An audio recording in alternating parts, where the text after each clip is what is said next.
space, the final frontier. These are the voyages of Starship Enterprise. Its 5-year mission, to explore strange new worlds, to seek out new life and new civilization, to boldly go where no man has gone before. Greetings, salutations, and welcome to Retrek. I'm Captain Jim. With me, of course, is Admiral Elliot, and joining us for this episode is Dr. Squee. Happy late Star Trek Day, everyone. That's it, late Star Trek Day. Yeah, well, we're a day late broadcasting because the Star Trek Day was yesterday. We wanted to get the news. Exactly. Yep. And if we were celebrating like UK Star Trek Day, we'd probably have to wait like a year or something. When did we even get it? It was, I think it was more than a year, wasn't it? It was a good while, but I'm not sure.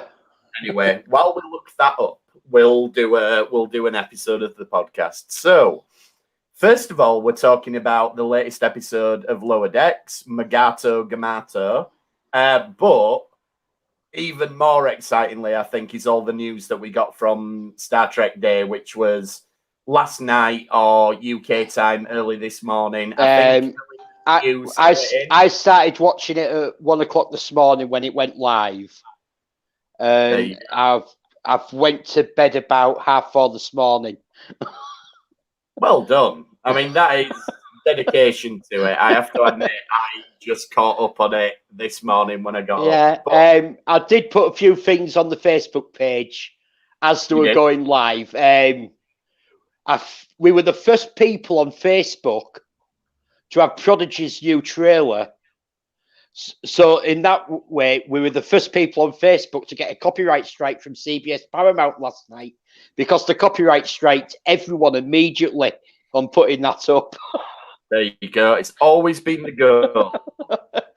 We're number one. We're number one. We're number one. Yeah, so I got copyright strike about 2:30 this morning. So no one even saw it. I think James might be frozen. He's meant to have new super fast, ultra amazing broadband now. Oh, mind you, according to Virgin, so are we, but that hasn't panned out. So am I, but they refitted a load of stuff in my flat, so do you know I'm hopeful mine actually is. I've got new booster boxes and all sorts fitted. I was just going to say, I mean, I've been catching up with Star Trek Day today, but like where I've been working, it's just during when I wasn't walking the dog on my lunch break and after work. So I'm still catching up. But man, it is so satisfying. Anyone who hasn't seen it, really, you do want to watch it all the way through. It is a really great, it takes you all through Star Trek. Like you get a nice mix of, they'll show you something from a classic show, then they'll show you a panel with a new show. It is so totally done. They managed to have someone from every single show there, didn't they? If they could just get rid of the red carpet with the tweens who are just talking about, oh my God, it's so good. If they could just get rid of that, it would have been perfect. Yeah, it's a lot better than what they managed to do for the 50th anniversary, which was nothing. So yeah, that was very disappointing for the 50th. Like, we had Star Trek Beyond came out, but they didn't even make a massive fanfare that they had a movie coming out for the 50th anniversary, which was they didn't market it as this is for the 50th anniversary. Yeah. I think part of the disappointment was because we just come off the back of Doctor Who's 50th anniversary, which they did such a great job with. Yeah. I was like, right, how is Star Trek going to top this? Oh, they're not. Okay. They just won't bother. It's worth saying as well, the thing which I got from this, and obviously the pandemic's hit it in a certain way as well, but you're now seeing that with all these properties, like with DC and Marvel, they're all doing their own thing. So, like, really, Comic-Con's just getting the crumbs from the table. So you've got a few little bits of Star Trek on there, but this is the heavy hitters. And I don't think Comic-Con San Diego, when it comes back, will ever have the same wallop as it used to have. Yeah, especially now all these studios have started their own streaming services. They want their own content going out. They've realised as well that it's like it used to be.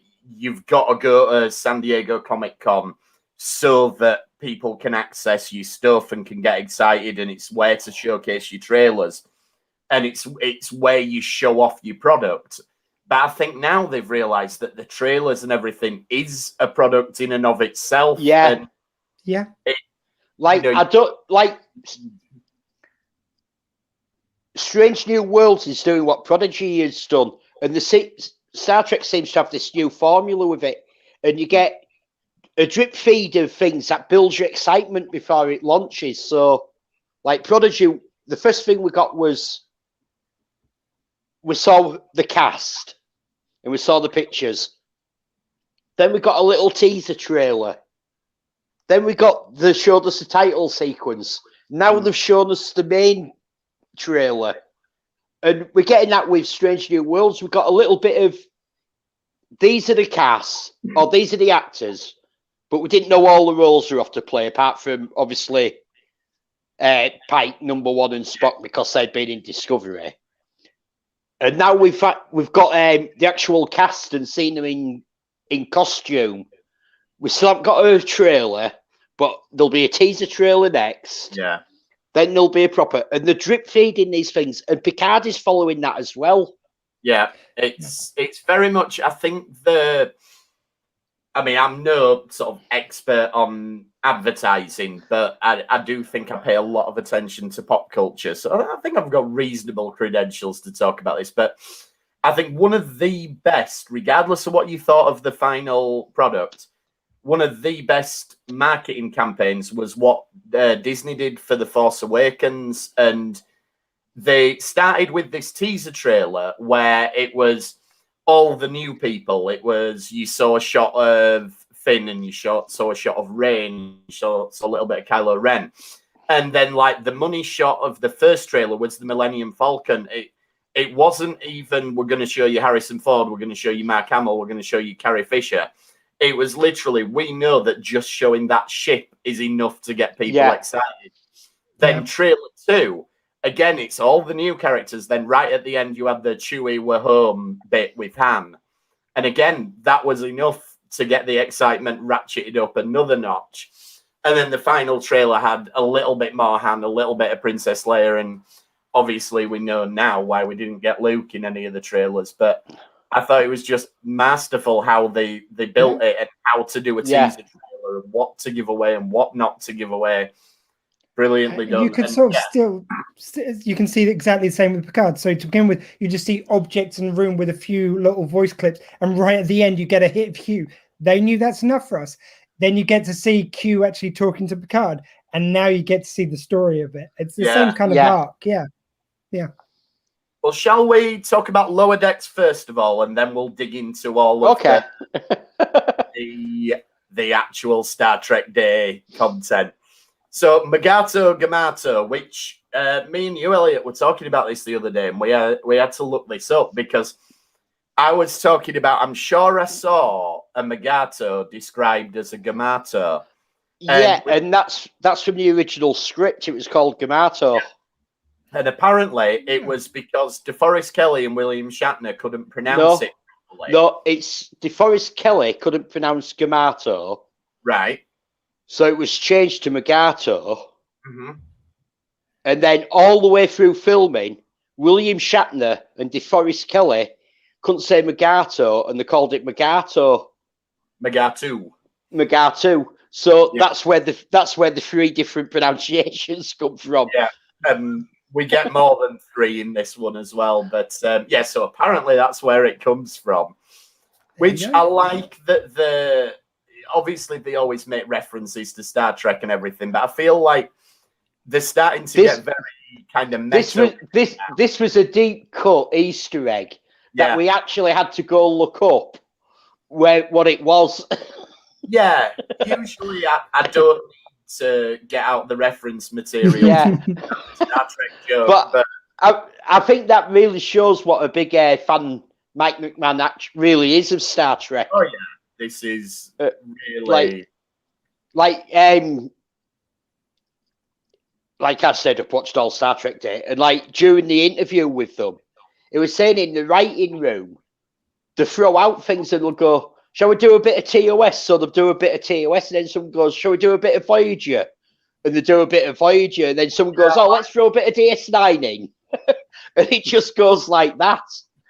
And they just keep referencing all sorts because of it. It doesn't surprise me at all, and you can definitely see that. Like, they've obviously got a very good. Well, he officially made Star Trek became a measurement last night, because he was talking about what we've got to come with Lower Decks, and he went, "Oh, we've got at least 100 Star Treks coming in the last 6 episodes." So, whatever 100 Star Treks is, but Star Trek is now a measurement. I'll take that, yeah. Nice. I think that as the showrunner, I think Mike McMahon's obviously doing a good job because, like you said, they're throwing all these things out. Let's have a bit of this. Let's have a bit of that. Yeah.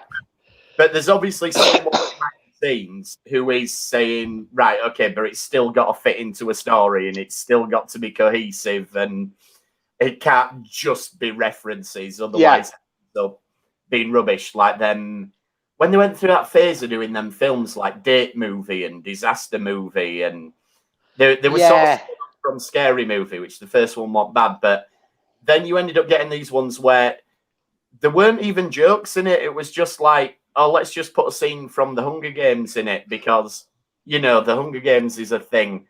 And you risk doing that when all you do is reference popular culture or all you do is reference your own show, but they've not fallen for that in Lower Decks. They're being very clever how they're using the Easter eggs and referencing their own pop culture.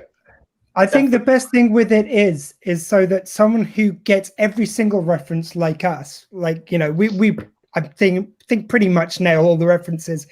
We can enjoy it on that level, but anyone who's just watching it cold, I mean, maybe some episodes not completely cold, but like if you're generally a fair weather Trek watcher, you could still enjoy an episode of Lower Decks. Yeah. And it still makes sense. The references aren't obtrusive in that way. Well, like, case in point, the very start of this episode, you've got them all going to do I'll call it Riker Jitsu on the holodeck because this sport was from that episode with Riker and his dad. The Icarus Factor, that's the one. And like you say, Squeeze, someone watching that, you don't have to know that to understand the situation. That the joke is that Mariner beats him up even though they think that they're going to get the drop on her. But for someone who does understand it, you watch it and go, oh, that's from the Icarus Factor. Yeah. So, that's a perfect example of how you can do it unobtrusively. The only thing I was going to ask you guys, and this is just my feeling, I wish I'd had time to watch this back, but like with all the Trek Day stuff, I kind of just spent today watching that. Just had another chance this week. But the one thing I did feel about this episode, which I don't usually on Lower Decks, usually I've enjoyed every kind of like minute of it so far. This one, I did find it was a bit, it's almost like they'd taken the reference that people had said of like, it's like Star Trek meets Rick and Morty, and they'd gone with that because there was a few gross out moments on this, like there was a few bits of blood and puking and stuff like that, which to me didn't feel as Trek as usual. I think they usually hit the mark of Trek really well. I don't know if you noticed, but like, you know how you get your adult ratings like PG or 12 or 15? Yeah. This episode is the highest rated episode of Star Trek ever, and it's been rated as a 16+. But this is what I mean. I felt like a few of those things. I get it. Like some of them were Lower going Decks can be a bit more naughty and a bit more kind of suggestive. But I felt they just went a little far with that tone, so that just it's like the reality is when this goes out to terrestrial TV, they'll look at the highest rated episode of what time slots to go out on. Yeah. So now, Lower Decks, it'll like if it follows the trend, it'll get picked up by E4. It's not going to be able to go out in the UK till after 9 p.m. Yeah, yeah, and up until now, you could because of one episode having a 16+ has put it above the 9 o'clock slot. Yeah. I mean, it was still an enjoyable episode in places. There was still some nice moments. It just, It's the first one where I felt it's like, is that really Trek? That's the first time I've had a question in this show. I think rightly so. It's like, and that's reflected in its rating. Yeah, that it's gone. It has, I think, arguably gone too far. Like, we know that Mike McMahon is involved in Rick and Morty, but he has to realise there are two different shows. Rick and Morty is an adult cartoon. Lower Decks, fair enough, it's made for the adult audience, but they still want the young audience with Star Trek, and Star Trek should be able to appeal and be watched by all age groups. I feel like up until now they brought the kind of like funny, wacky sensibility and the high sci-fi concepts from Rick and Morty, which fit nicely in with this show and still kept that Star Trek feel. When you add the kind of gross out bits, which work perfectly in Rick and Morty, I don't mind those things as such, but I want my Trek to feel like Trek. Yeah, it's a delicate balance, and I can see there are a few bits that they went over the line a couple of times. I don't think it was the part with the blood where they've gone over the line. No, do you think it was the Mugato shagging? Yeah, well, not even so much the Mugato's shagging, but the voyeurism with it. It's like the violence was quite graphic for a cartoon. Again, I don't mind that in some cartoons. I just don't want it on my Star Trek. I just don't feel you've got to be that gory in Star Trek. No, there was a lot of this. You've broke your arm, and they've not just broken their arm; they've got bones hanging out, and yeah. I can see that. I mean, it was probably the episode I've enjoyed least this season, and I don't know. Well, I think this probably arguably has the weakest B plot we've seen so far from Lower Decks. Yeah, with the Tendi and the Doctor. Yeah, just getting people's medical scans. Yeah, I thought like all of the Doctor business seemed to be just building up to so she could run around in the Jeffries tubes at the end. Yeah. Which to me, I think there's actually a bit of character growth there as well. Like, she's asserting herself, because you see early on that someone barges into her out the way and takes over her patient, and I think it's also that little bit of character growth, because you saw it at the end where she tries to assert herself. Yeah, but there's a million and one ways you could have done that. Yeah. It's a very weak B story. Well, it just feels like last week we had the bit where she gets the box and she just rolls around in the box like cats do. And that was funny, and it felt like they were just doing the same joke again, but it would just, it's like, oh, she runs around like a cat in the Jeffries tube. Yeah, I think between that and also, to be honest, the age story was a bit lazy, it felt. It's like, it was a bit on the nose, them being kind of scared of Mariner, and Mariner then being offended by that, and then, oh no, I like this about you. No, I like this about you. It seemed a bit too cliche. It's like they'd spent all their time on the gross out jokes, which don't really fit in Star Trek. Well, and not put enough time into doing an artful story. Yeah, they're also doing like the changing dynamic again, weren't the way this one was Boimler Rutherford very much so. Like, I know Mariner was there, but Mariner was almost a side character. She's created this story about herself, and it literally alienated them from her as well. So she was very much pushed to the side all story. Yeah, I liked Boimler and Rutherford though, and I like them sort of playing this weird strategy game. I enjoyed that. Then that comes back at the end with how they sort it out with the Ferengi, which I thought was that was pretty cool, and I like it how they come in with a Kirk's bazooka from Arena, but it turns out it's actually a projector, and they've worked out a financial plan for the Ferengi. So I quite like that. I like the payoff to it. And that does feel beautifully Star Trek. It hits that sense of humor of like, he's such a nerd. The way he wants to solve is, yay, diplomacy. Like it's kind of making fun of Star Trek whilst being Star Trek. That fits very nicely. That is in the zone for this show. That's what it should be. That's why it was kind of my favorite bit. And I love the fact anytime they show the Marauder style Ferengi, I really love that. And I really kind of wish the other shows had shown that side of Ferengi more. Like, you could have two casts of Ferengis. It's fine to have the more comical Quark mode, but I like the more kind of aggressive, where they've got the whips. I did like where Mariner's talking to the one when she's locked up in cell, and she goes, "You're very much like something from The Last Outpost," which is like referencing where they came from. Haven't you heard of Quark? And Quark happens to have played the Ferengi in The Last Outpost as well. Yeah, that's very good. I thought it was quite a nice little meta joke how she's referencing. I thought maybe, I don't know, because I do quite like the meta humor, but you've got to be careful with it, because whatever they say that's a metatextual reference has still got to be a believable thing that character could say. Yeah. And so when you get like Mariner referencing Gary Mitchell and things like that, you're like, fair enough, she might know about Gary Mitchell. It's very unlikely that she would say, I use some sort of Last Outpost throwback Ferengi. Yeah. Like, I know technically it was the last outpost of the Tkong Empire, and so almost, but that's really, really crossing the line over into that's just a real world comment on it, is this? Yeah. You know? And again, that's a really good example of something in Rick and Morty they can get away with. They'll make in jokes like, it's like, oh yeah, we can get a whole series out of this. They'll make that kind of joke and it fits that show. It doesn't fit here. I agree.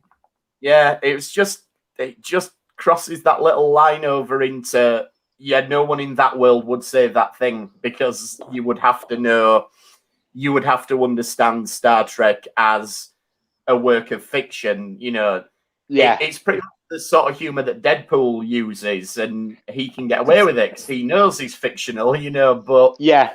It's a classical breaking the fourth wall. I mean, they did it really well in Boston Legal with Shatner and Spader.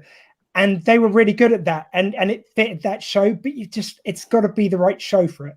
Yeah. But no, I mean, there were things I did like in this episode. Like, there's so much little incidental detail. Like, the alien guy's got the alien equivalent of fluffy dice in the cockpit of the ship. You know, just little things like that. It's brilliant. Yeah, I thought it was a bit gross how Sax was tracking the Mugato. Oh, he's fresh dung, and oh, it's still tangy. Yeah, and he's still carrying on eating it. Yeah, weird.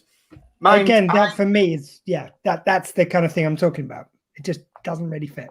I did like the Tellarite Hunter though, with it where that they found, and it like sounded Australian, and it's there. Yeah, I've read 5 books on Mugato. It isn't that I've written 5 books. It's I've read 5 books, and the next minute he gets eaten by one, which I thought was that's quite clever. That's funny. Is that I've just read about something I don't really know.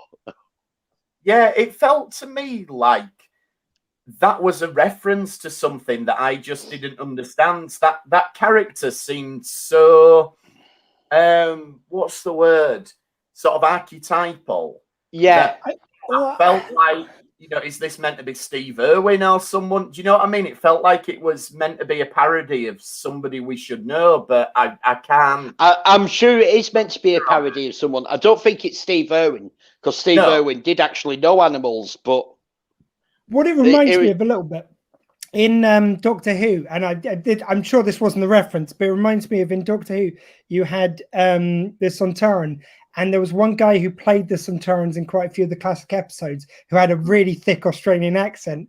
And I think it might have been some kind of nod to people playing an alien character and having a really strong accent. That has been seen in, I'm sure there's examples in Star Trek as there were in the years I've Doctor Who. So I think there might have been something of that, but I think you're right. There's some reference I didn't quite get there either. Yeah, so if anyone knows what the reference was, we're happy to be educated on that one. So the Mugato's shagging against the tree then, and then the one who's watching and having what I suppose is a horn wank. Yeah. Yeah. This is what I mean. Yeah, it was just... Yeah, I mean, I laughed, I'll be honest. I did laugh. I love. It was funny, but it wasn't. That isn't Star Trek. No. Yeah. That was Rick and Morty, I've no problem with that, with watching something like that, and I found it a funny scene, but it isn't a part of Star Trek. Let's give an example. Look, it's not a show I watch, but like if I was into Downton Abbey, if a character suddenly ran past the screen wanking, yeah, I'd laugh. It doesn't mean I think it fits in the show. Yeah. It's always going to be funny, no matter which show you put it in. Doesn't mean it fits. Yeah, that's it. It just didn't seem right.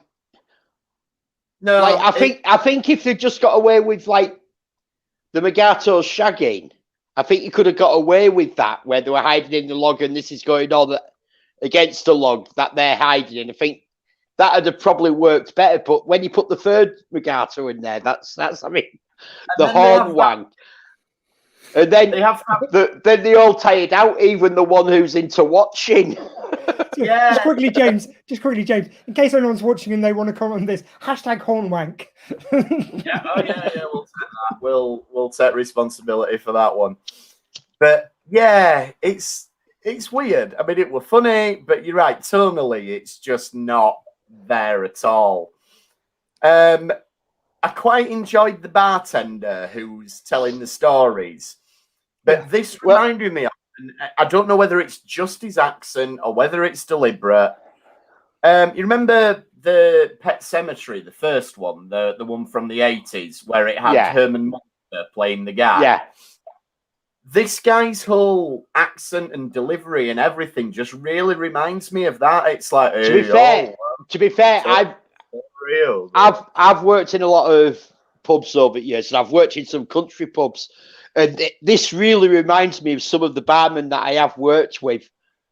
How you tell them something in secret and all that, and then next minute it's everyone knows it. Yeah, I heard this, and I'll tell you that. I loved it, and I just thought, that barmen do that. You have nailed it. That is what a barman does. Yeah. And when you're at the other side of the bar and you go in, you just like ordering a quiet pint. Someone's like, "Did you hear this?" And I just love the undercutting of it with the voice from the outback. "Carl, I asked for those limes half an hour ago. For God's sake!" And he's just going off into the story. Perfect. That was tonally perfectly brilliant. Kind of little comic moment. No, absolutely. What else? In this I did like that we had the Danubians at the beginning of it. Yeah, and I like that when they got scared that they puffed the face up. Yes, that was a Dr. Flox thing, wasn't it? Yeah. And I do like there's some really nice bits in the episode, but there's some bits that don't belong there. The B story was as weak as. Yeah. And it just, I've got to say, this is probably one of my least favourite of the Lower Decks episodes because of it. Yeah. I don't think it isn't a weak episode.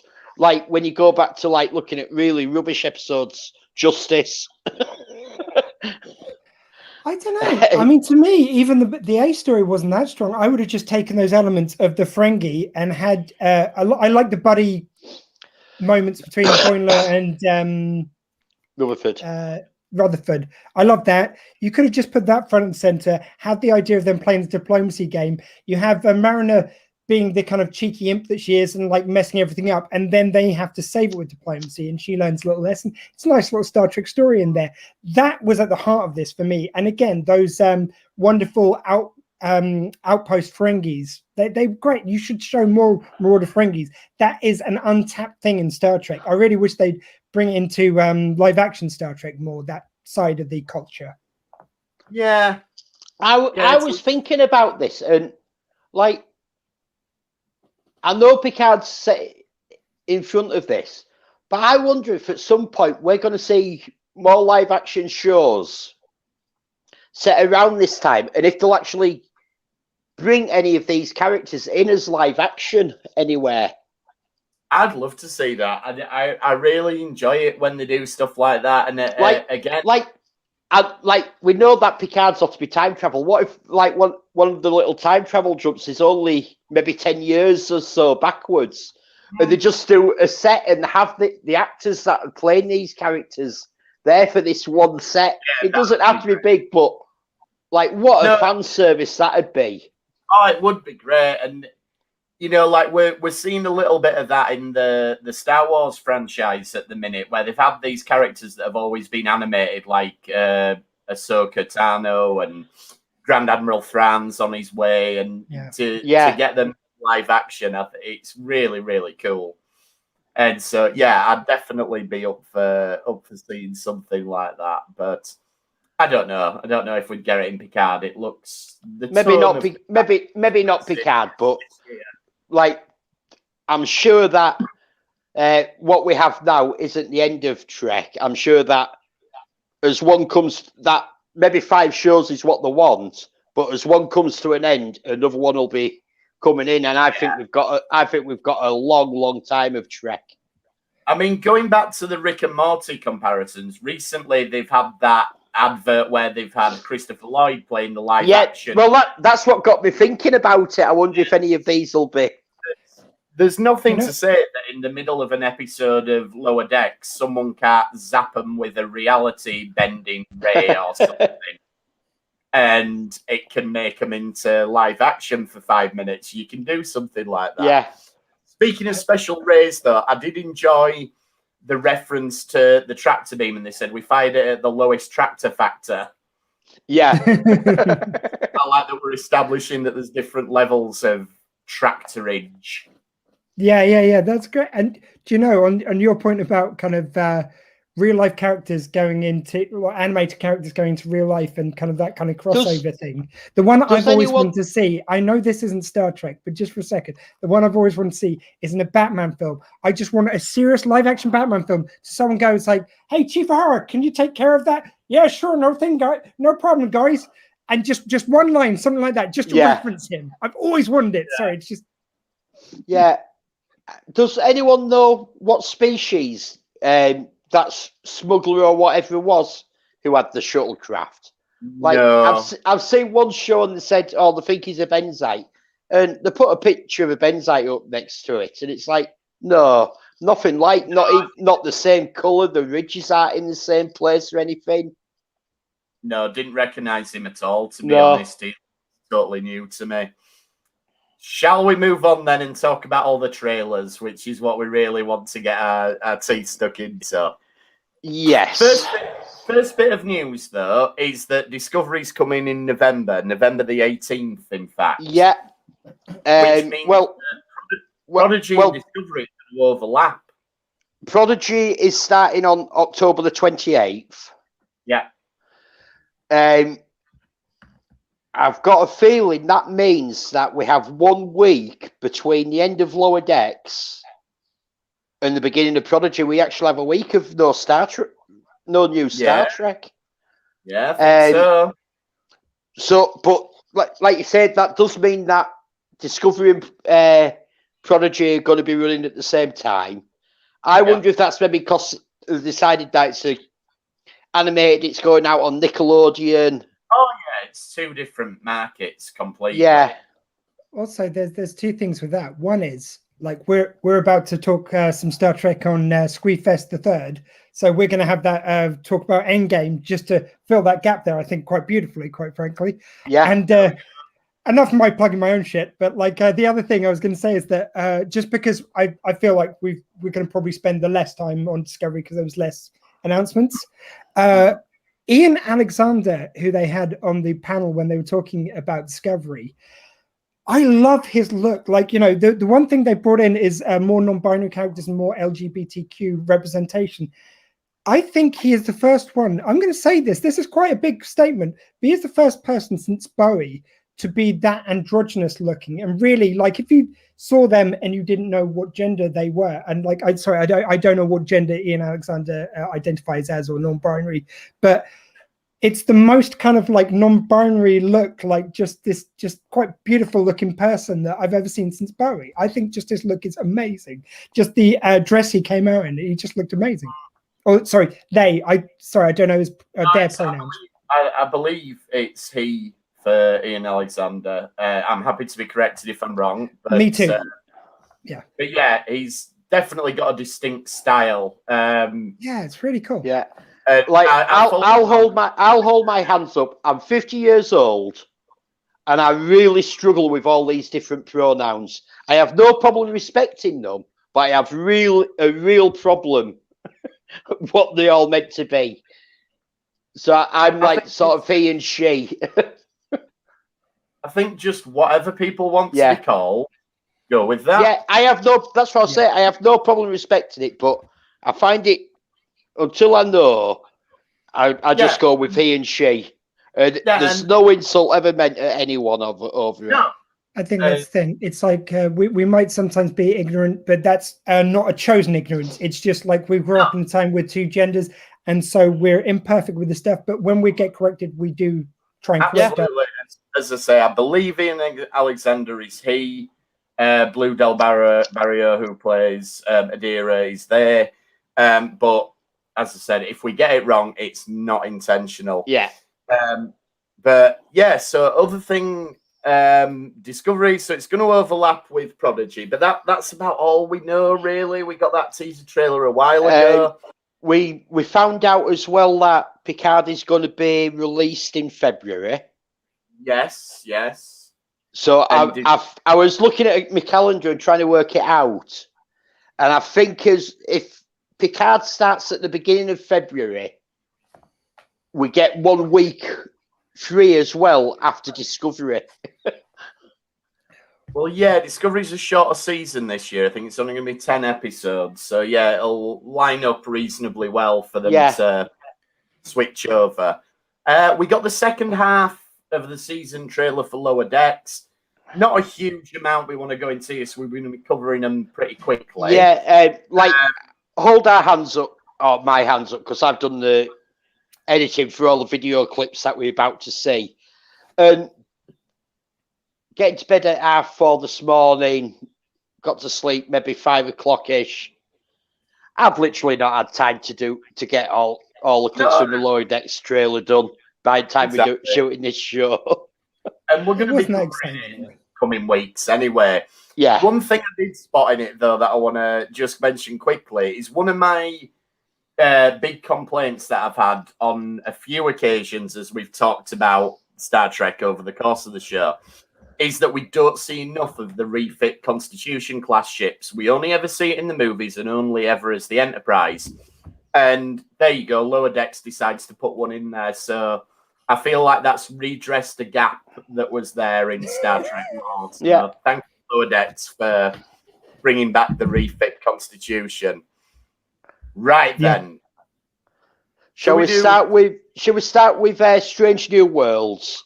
Yes. The casting out. Like, we didn't get a trailer. We so want a trailer. One day. It's coming. The building the excitement up, but like I've been thinking about this today, and I was like so disappointed at the end of Star Trek Day early this morning that I didn't get a trailer, and then I've had a bit of sleep, and then woke up and I thought about it and thinking, if they'd released a trailer for that, it'd have stolen some of the thunder from the shows that are coming out before it. Yeah, absolutely. I just think a teaser could have gone in. That's just me. Yeah, a teaser could have been, but we've kind of. I just want to say about them showing these cast for Strange New Worlds that several months ago when they first showed us them, I nailed this. You did, yes, you did, and I was skeptical, but you were absolutely right.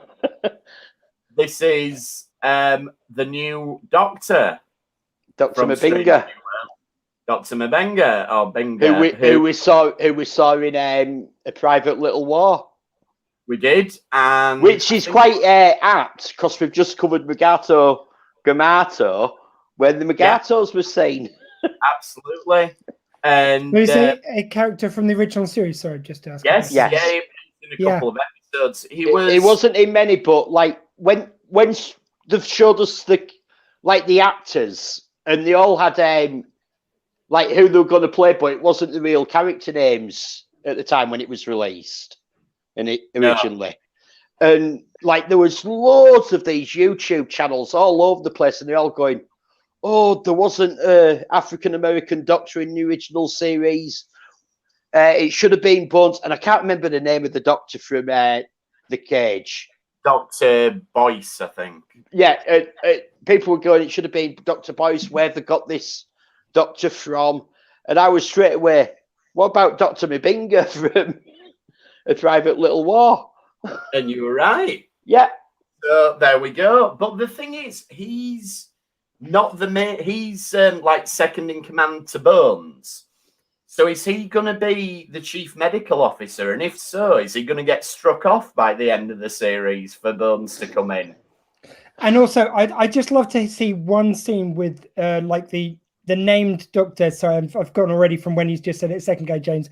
But the one from The Cage, it would be nice to just see him, like even if he was just retiring, just to see him on screen, just a nice little continuity nod. That's all I want. I don't care which Doctor they've got in there as long as they give me a good character. And it's great they've given that fan service by bringing an original series character.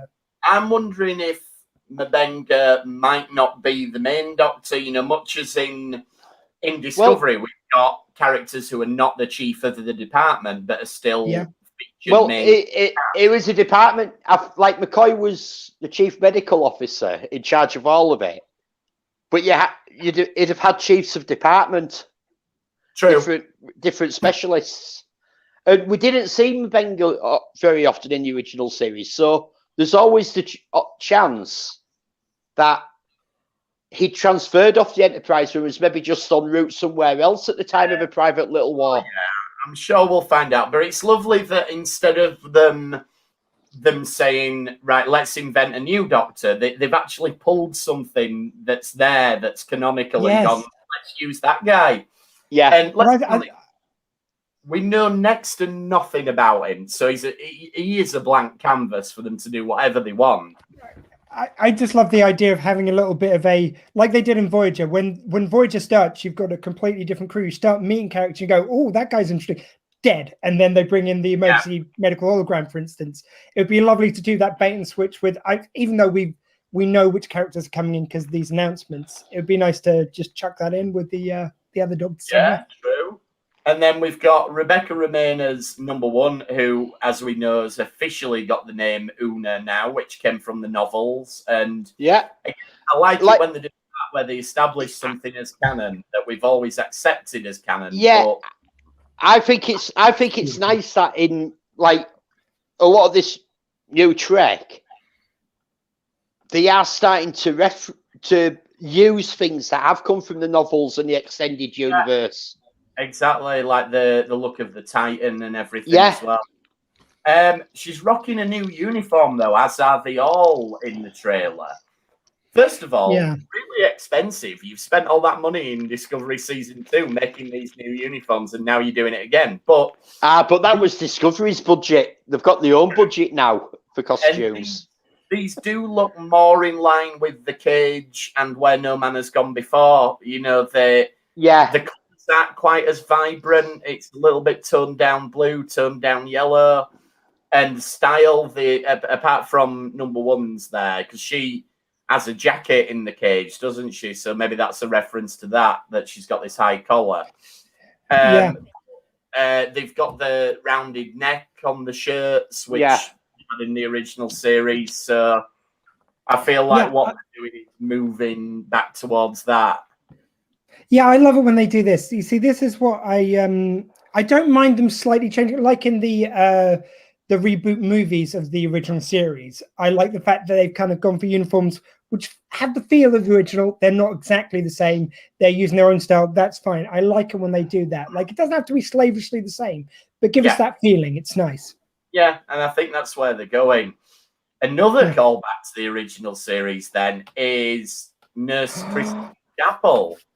Yeah. And what I think's incredible about this, and it's only something like Star Trek where you could do this.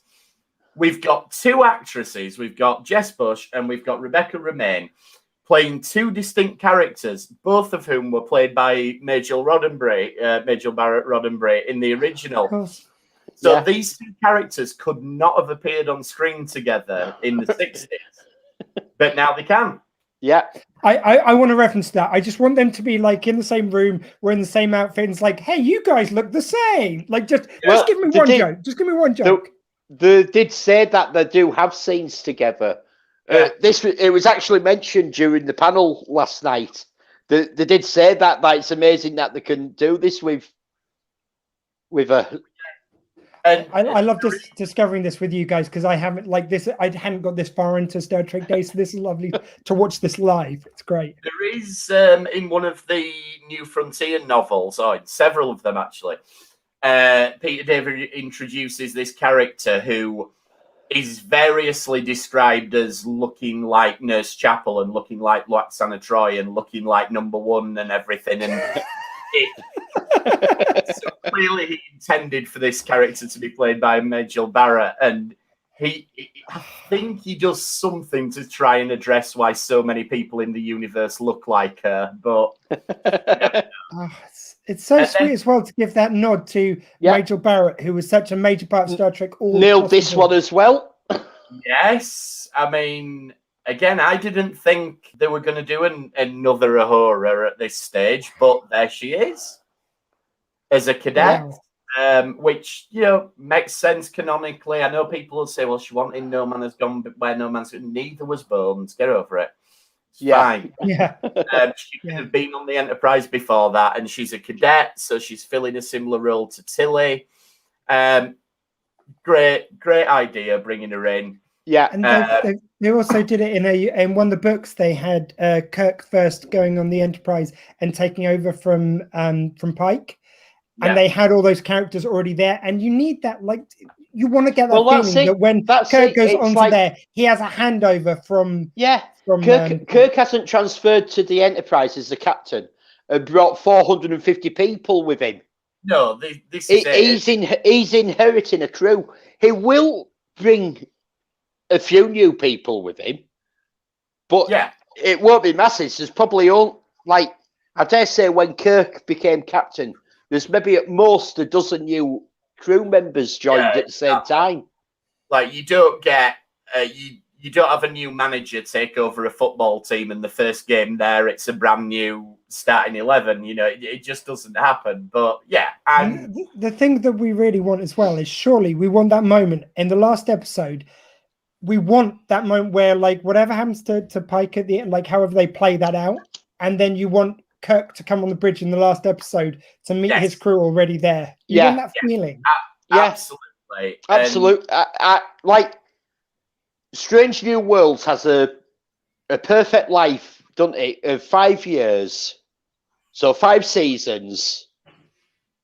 You can have its things, and it has a perfect ending. It's already there for it. Of Pike hands over to Kirk. And whether it's de-aged Bill Shatner, whether it's Chris Pine, whether it's somebody new, whether you just see the back of his head, whether it's I'm getting back of his head, whether it's superimposed from the original series. Yeah, that'd be pretty cool. For me, I like the idea of back of the head, so you don't steal the thunder from the show. Yeah. But it then becomes what they did with Star Wars. Of now you can have you can watch Rogue One just before Episode 4, and it just is a beautiful arc. I want that feeling with this that you can watch through Strange New Worlds, go straight into the original series, and it's seamless. Yeah, that'd be brilliant. Well, that's how it has to end. These are 3 new characters now. So first of all, this I thought was an Andorian at first. But look closer. It's not. It's an Anar. Yeah, which are the Ice Andorians, aren't they? Yeah, the white ones. The white ones that we got introduced to in Enterprise. First of all, Anar sounds a bit rude. Surprised Lower Decks haven't done a joke about it. But secondly, not from a great episode of Enterprise. So why they've picked these fellas, I have no idea. Actually, they occurred through a few episodes of Enterprise. They did. Well, might I suggest? I was just going to very quickly say it's like what they do really well now in these shows is having they reclaim, like they've done kind of with the Avengers and stuff. They reclaim some of the worst movies in the Avengers by referencing them in a really cool way, and then you want to go back and see those things. Like they have the Dark World was the time they jump back to in Avengers Endgame. I think you can do the same here. Like you reclaim those characters, so then the original outings, which weren't that good, seem better in comparison. Yeah, I'm up for that. It's a good idea. This one's really interesting. This is Laan Noonien Singh, which is a very familiar surname there. Yeah. I always thought Noonien was his middle name and Singh was his surname, because they do refer to him as just Khan Singh at times. So I'm not sure if this new hyphenate, unless this is just the biggest bait and switch of all time, and this is someone whose parents were called Noonien and Singh, and she's just got a double-barreled name. And it's but it does scream what's going on here, doesn't it? Yeah. Now, if any of you remember, and there's no reason you should, and there's no reason anyone should, the Star Trek fan production Renegades, featuring Manu Intiraymi, Walter Koenig, Tim Ross, and so on, featured a character who was the daughter of Khan Noonien Singh. So I'm not suggesting that we're making Renegades canonical, and we absolutely should not. But I think we're maybe exploring a similar idea. Presumably this is a descendant of Khan. Presumably it is a great granddaughter or something like that. Now, why wouldn't she drop the surname? Like, you know, because like,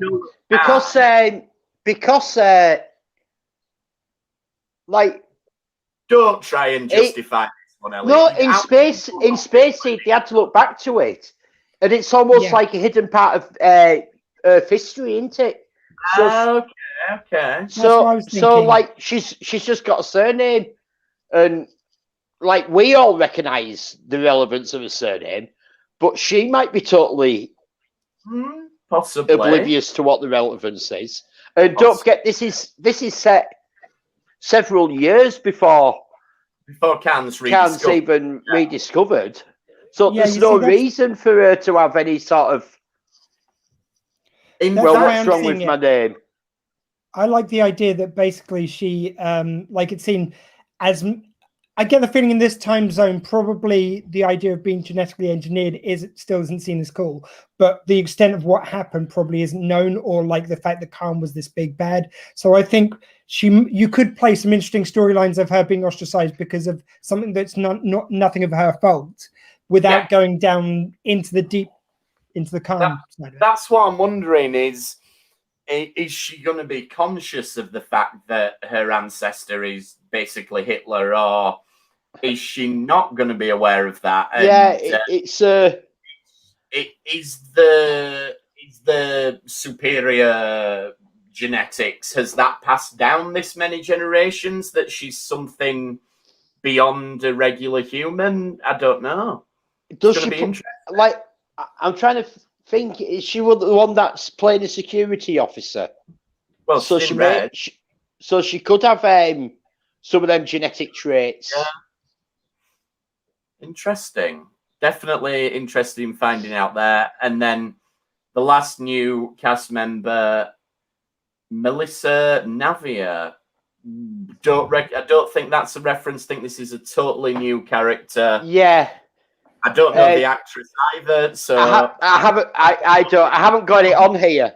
But there's a lovely part of this just after like this clip, and they keep filming her when she sort of said who she's playing, and she sat down and she goes, "Yes, finally, I've been able to tell people." Yeah, and it's been one of those things that they've not like. They were saying it's been really easy because COVID has made it easier for them to keep things secret. for normal. Yeah, but Yeah. now we've got to go out in the real world. Yeah.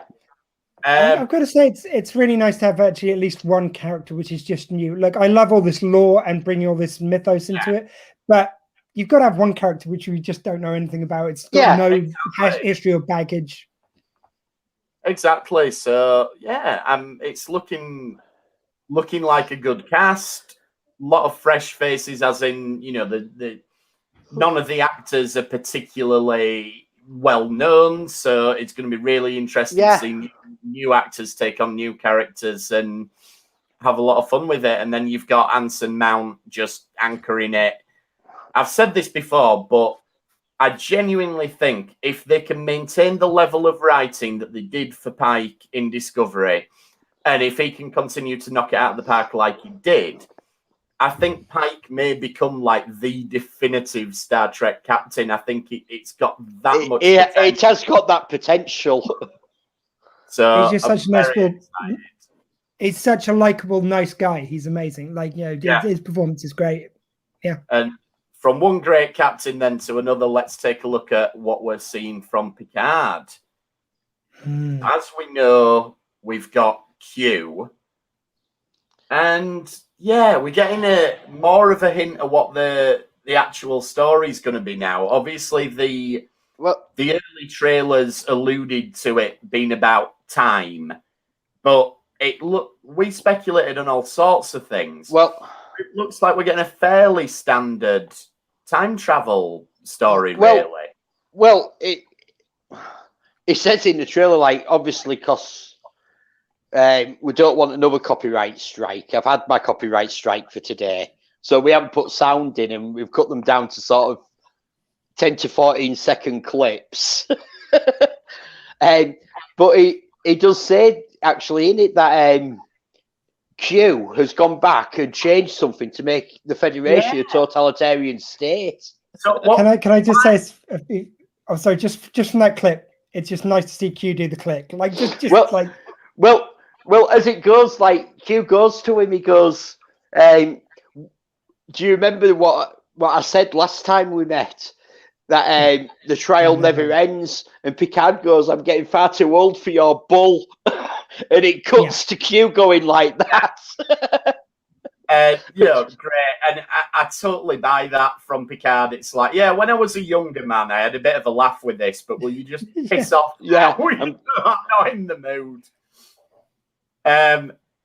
Yeah. So why would maybe it's just the way it's phrased in the trailer, but Q wouldn't need to travel back in time to change something. He would just change something. Well, I mean, I think that's the challenge, because, like, it's on about them growing as a species, isn't it? As all the things, and it, like, in all good things, the challenge was that something that happens in the future has affected the past, understanding paradoxes of time travel, and now it's got to understand how changing one thing can alter the future. Yeah, I mean, to me, there's a few things. And then you've got to go change whatever it is back. Dad's already nailed that. He's done time. I like the fact that you've got, like, it feels like, as opposed to going to the mirror universe, our universe has become the mirror universe. That's a nice thing. I like the idea of something that Trek's done historically quite a bit. Like, so you've done it with a Voyager episode, you've done it with Star Trek 4. You've got the idea of traveling back through our time, which is always a nice little thing to see our characters in our time and, like, how they cope with that. There's some wonderful things. I just really hope that, I don't like people who say it's like as if it's a new thing. It's like, oh, they're doing social issues in modern time. Like, of course, they've always done it in Star Trek. However, this is the first time I felt a little bit nervous. Like, please don't hit the nail too hard on the head with that. Of like, if we're not careful, we're going down a dark path. Yeah, that thought did cross my mind. But what I think could be interesting about it is that previously, when we've done these stories like City on the Edge of Forever, it's a major thing. It's Edith Keeler dies, so therefore Germany win the World War. So it's a major, major thing that causes this dark future. thinking about the world today, and this is a very depressing thought, really, but I think society at the minute doesn't need a major upheaval for us to head in this direction. It just needs a tiny little push.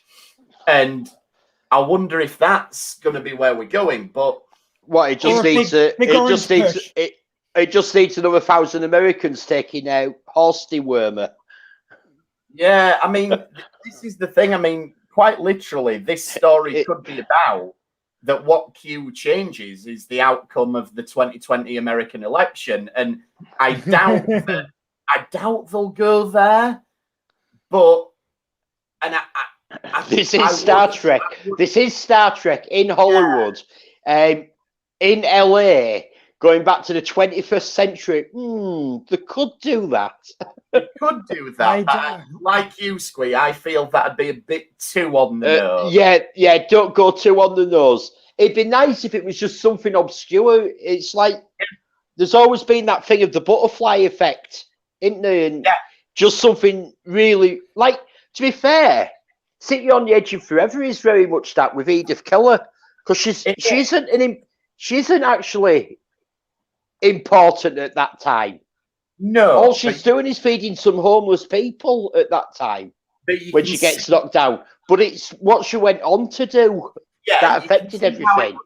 You can see how it would lead there, though. She's still politically active and everything, but the thing for me that sorry, James.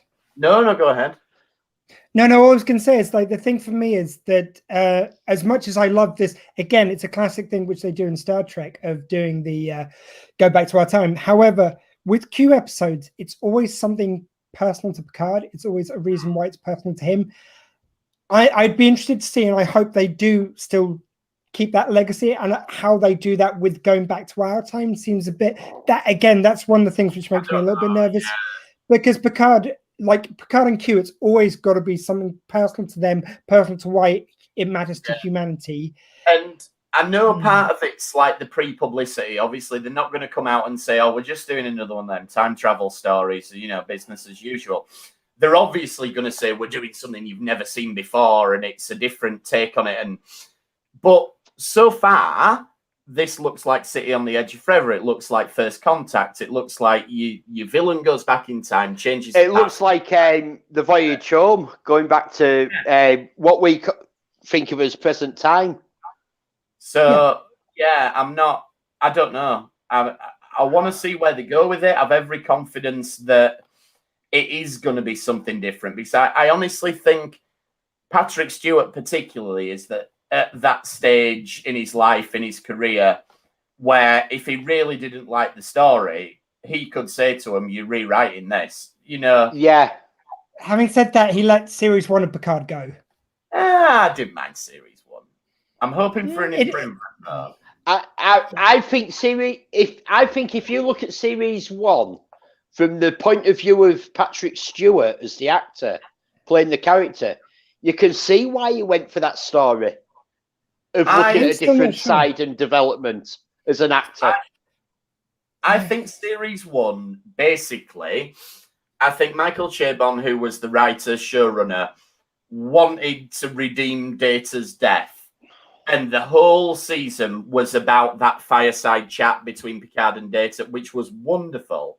Yeah. But so much else going on that didn't get wrapped up adequately that it just, it didn't all work. I'm not going to pick apart series 1, but all I'm going to say is I want the kind of improvement we saw between like the first series of Star Trek Next Generation and let's say the third. That kind of jump. What was it? I found that funny last night watching Star Trek Day when they started introducing the Next Generation, and Will Wheaton slagged off season 1 as being like the worst thing ever. That had Justice, which was a Wesley episode. What's he talking about? That's why. Yeah. What was amazing that he revealed last night was at the time of DS9 and Next Gen, he had a lot of jealous rivalry with Sarah Clofton. Oh, really? As a child actor. Yeah. But he was saying last night, because of it, he's never watched DS9.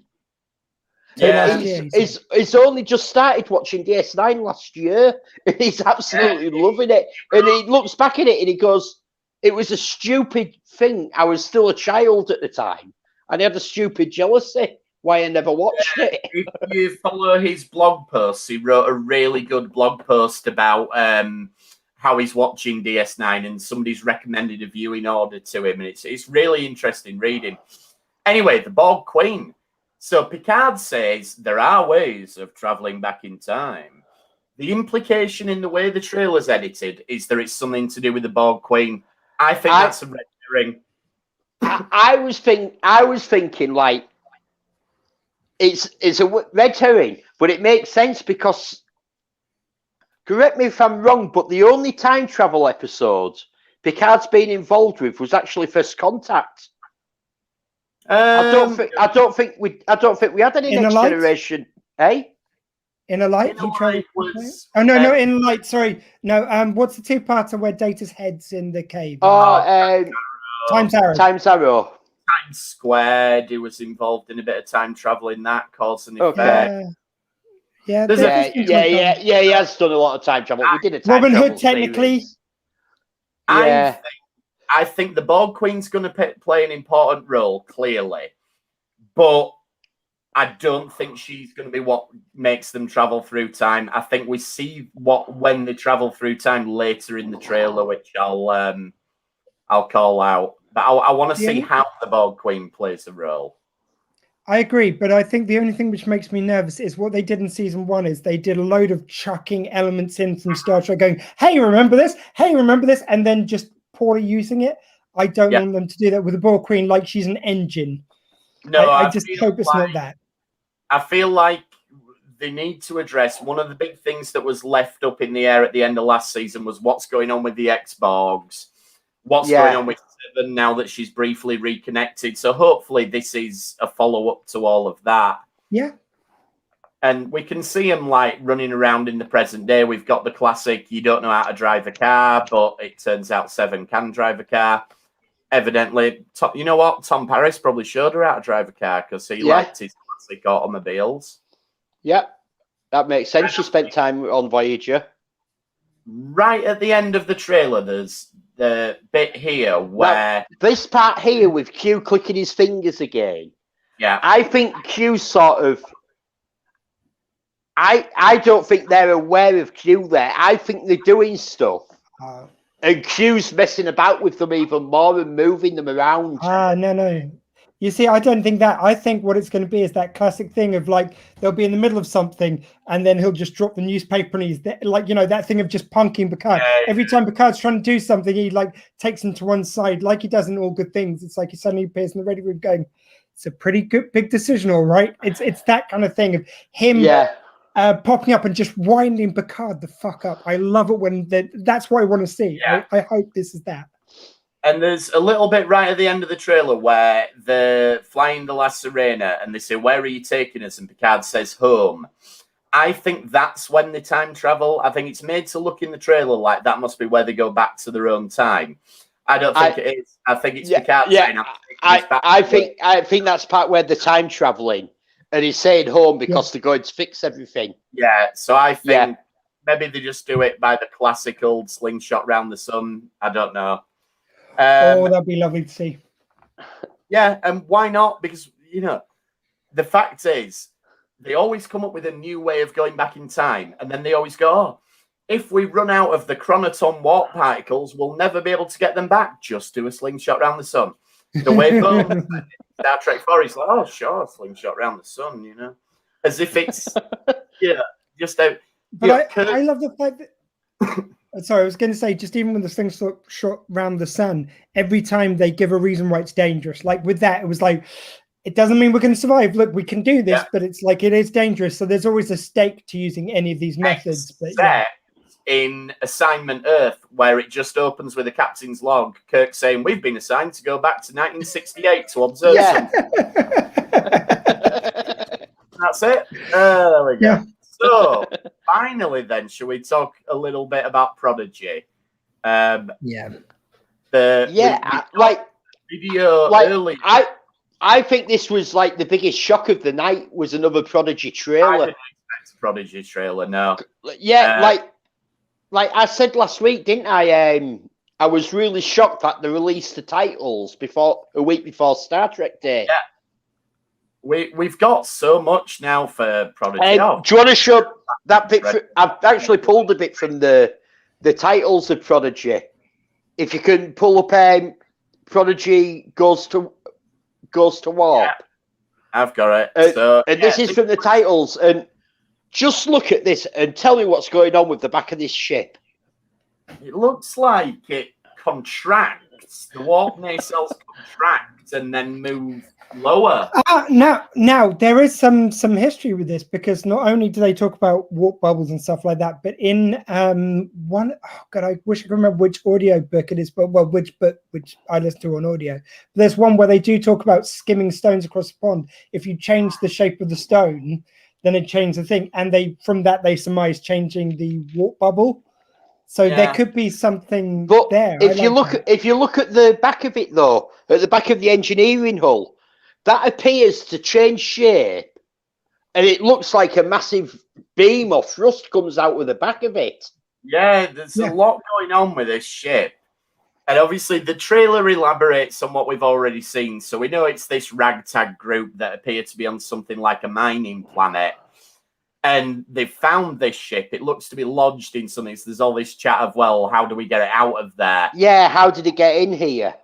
What we still don't know is why we've got a mix of Alpha Quadrant and Delta Quadrant, presumably, species there. There is part of the trailer. And we see, and I assume it's the guy who owns the mine. And I think it's when they're stealing the ship. And he said, "Where's my ship?" Yeah, you see, this is the thing. I like the idea that, for me in my head, just I've got no reason particularly to believe this, but it feels like whoever's got this mining planet is one of those people. It's like in Oliver. He just takes them the waves and strays from around the universe and exploits them for his own end. And I get the feeling that's what it is.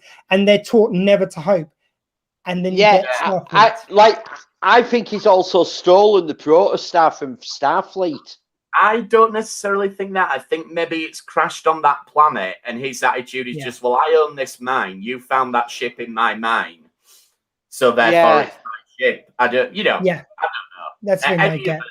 Any of us could be right at this stage. We don't know. Yeah. Also, there's a bit where they touch it and it like the ship comes to life. So I like the idea. He's found it, but he doesn't know how to use it. They managed to do something which gets it working, and that's why he hasn't exploited it before. Like, what is nice in this clip, like this trailer, it's the first time we actually see the Janeway hologram. And what she says is really interesting. She's like, on behalf of the Federation, welcome to the ship. And like, it's almost like the hologram knows that someone's going to find the ship and activate her. Now, I wonder if after they've got back, so we know this is 5 years after Voyager ended. And I've speculated previously that they've used technology from that Voyager discovered in the Delta Quadrant, slipstream drives, transwarp coils, and all the rest of it to make this ship. Now, after listening to this, I wonder if the Federation have sent it out to bring someone back. That's what I'm wondering. I'm wondering if it was sent out as an unmanned ship with the hope that someone would find it and take over. It seems very random, though, to send out like because what if a massively experimental ship without a crew on the off chance that someone friendly will find it? Yeah, exactly. I had an idea that maybe it was meant to be a research ship, and maybe it's meant to be like mostly scientists, and they've got this kind of command hologram based, with lineage in Voyager, which is meant to help instruct them in ways of command and stuff. Like maybe the speciality is science here, and for some reason the ship got sent away, or they had to escape it because it was malfunctioning, and then it ends up desolate here. Yeah, who knows? I mean, it's just the way she says welcome on board, as though she were expecting visitors. I'm really intrigued as to what the setup of this show's going to be. I mean, that's what's delicious about. Like, art-wise, it just looks stunningly beautiful, and I am so looking forward to this. And like when you see things like this, and you see the Picard trailer, and you look at the timeline, so Strange New Worlds is obviously coming out after Picard. You can see why we didn't get the Strange New Worlds trailer to steal this thunder. Yeah, well, I mean, they maybe they just felt they had enough, but to me, it's like you watch the Picard trailer, you now got an idea of what that series is going to be. The next series, Strange New Worlds, you sort of know what's going to be before it even shows you a trailer. All these shows, you know what they're going to be. Prodigy, you've got an idea of where it's going, but you don't know quite what it's going to be or where it comes from. That's what's lovely about this. There's so much you can just speculate on. It does look like it's going to be a load of fun.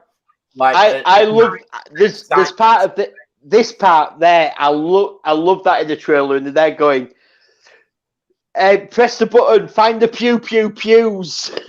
Yeah. It's that make it go pew pew pew.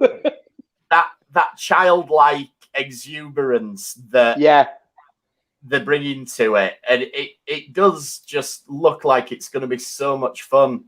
I'm really looking forward to it, even though I know it's a kids show. But you know what? I watch a lot of kids shows. Like in the panel of it, they were talking about it, and they're going, "Yes, it's made for kids, but it exists in the same universe as all the rest of Star Trek, and the same problems are still there. It's just how they're dealt with and looked at." And exactly. Might I also, when this is the thing that people forget, it's like when shows like Star Trek and Doctor Who first started, we didn't have bespoke programming for all age groups.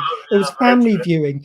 And family viewing is a bit different these days because everyone can go to their own channel to watch whatever they want. So this, like to say it's a kid's show, it's probably more in tone with the original series when it comes to that sort of thing than any of the sequels. Because like even Next Generation, probably a bit more so because there was still family viewing at that time. Now everyone goes to their own corners. Kids show is probably where they aimed most shows back then.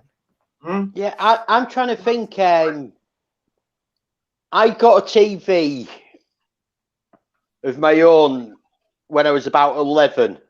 I had a TV in my bedroom way before most of my mates. Like, it was only black and white, but I had a TV. But it was a big deal. Like, my nana and granddad got me it, and like I knew I was getting that 6 months beforehand. Yeah. Like they'd asked me, like they'd let me know, and then they had to save up to buy me like, what was it, 14-inch portable TV or whatever it was. Like portable TVs back in them days still weighed a ton, but at least you could lift them up. None of it. I remember, like, because again, there was this thing of like just whatever was on TV, you got 4 channels to choose from, and usually whoever had the remote was going to decide what you were going to watch. And it was like Sundays were the worst because all you got was political programs and religious programs. It was like, oh crap, this just going to be nothing to interest a young person, and so they had to sort of figure some program. Like Last Little Summer Wine on a Sunday seemed exciting because at least it was a comedy. But that went until 7 o'clock ish. Like Sundays, like I give some of my social commentary, and I think one of the worst things that ever happened for like the family dynamic was all day opening of pubs on Sundays. Because Sundays used to be family day, and you used to have like, you'd have your breakfast, like your dad or whatever, might go to the pub at lunchtime, but the pubs were only open for 2 hours. The pub shut from 2 o'clock till 7 o'clock on a Sunday. So you couldn't get arseholed in 2 hours unless you were really, really trying for it in a major way. Or you'd been on a massive session Saturday night and you'd gone back out and all you did was top up. It was the top up, yeah. But Sunday lunch, as a general rule, you sat down as a family, round a table, you had a big Sunday lunch. There was no TV, you'd have radio on. Like, everyone knew what the top 40 was. Because, like, I think it was Jimmy Savile was on beforehand, and you'd have all the 60s and 70s hits. But at the time, he was a big star. It was before everyone knew what he'd done. So at the time, he was a big star. And that's the reality of the situation. It's like, regardless of what Jimmy Savile is now and what we've come to know about him and how we all feel about him now, back in the 70s and 80s, he was a huge family star. And if he was on radio or TV, people tuned in on and watched it or listened to it in millions and millions. How did we get on to Jimmy Savile? Yeah, I don't know. I would name any other DJ. But Sunday lunch, you sat down with your family. You had radio on, no TV. You didn't go watch TV till probably 7 o'clock.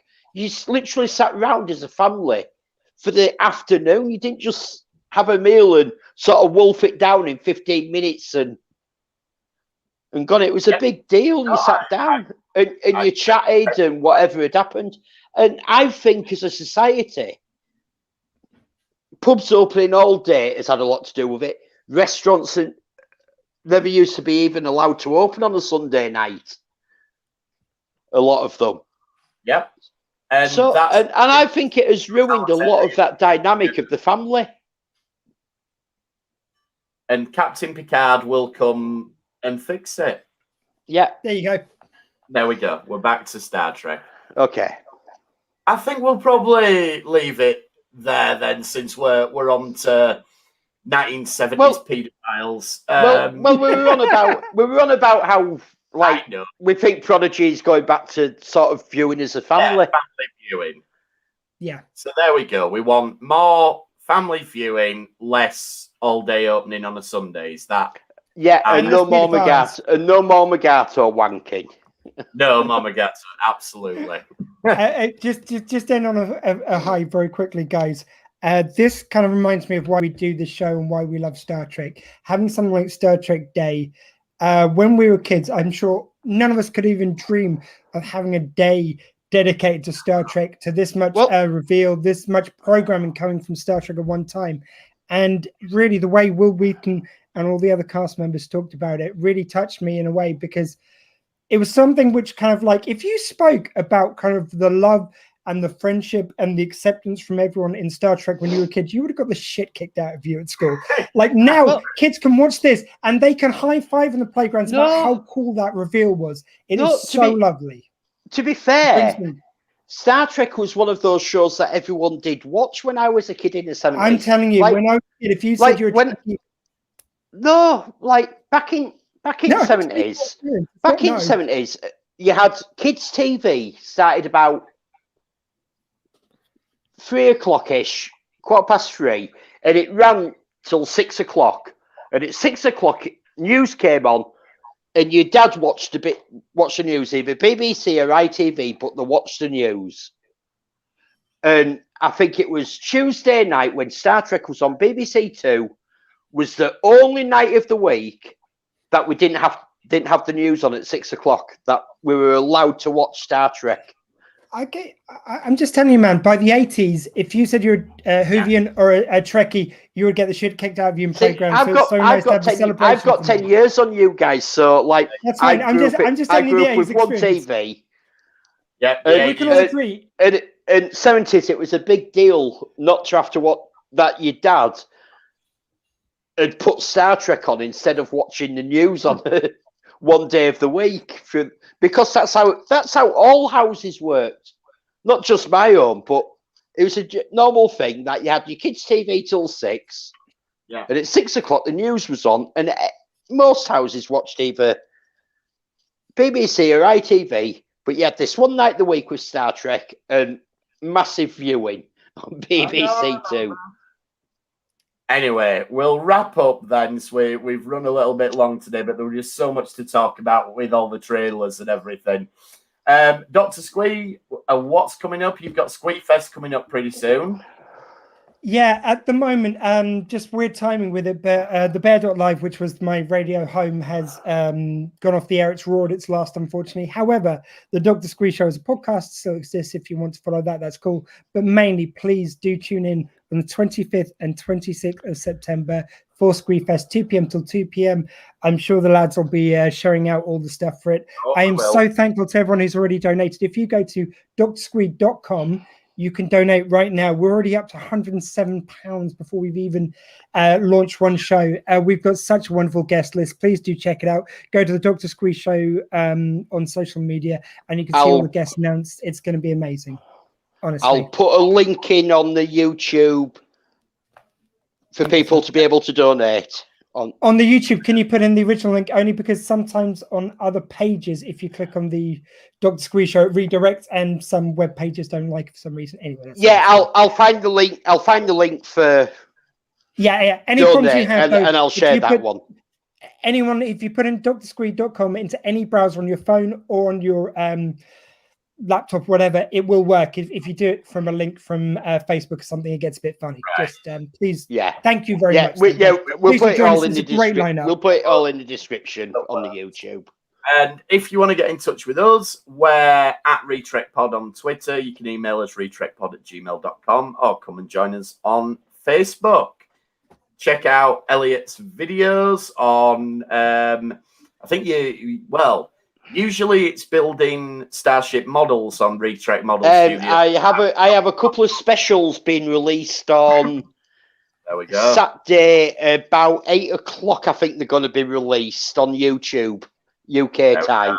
There'll be 3, I think 2, possibly 3 videos, all releasing at once. Keep an eye out on that. That's going to be a surprise. And thanks for trekking with us this time. We'll see you next time on the Retrek. Thank you. Bye-bye. Live long and prosper.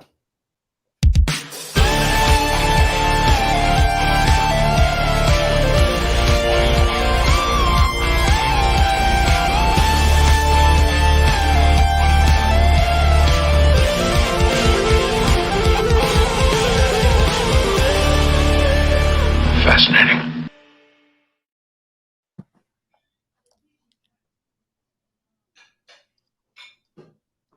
We lost James immediately. Yeah, I think we're still live as well. We are still live. Right, well,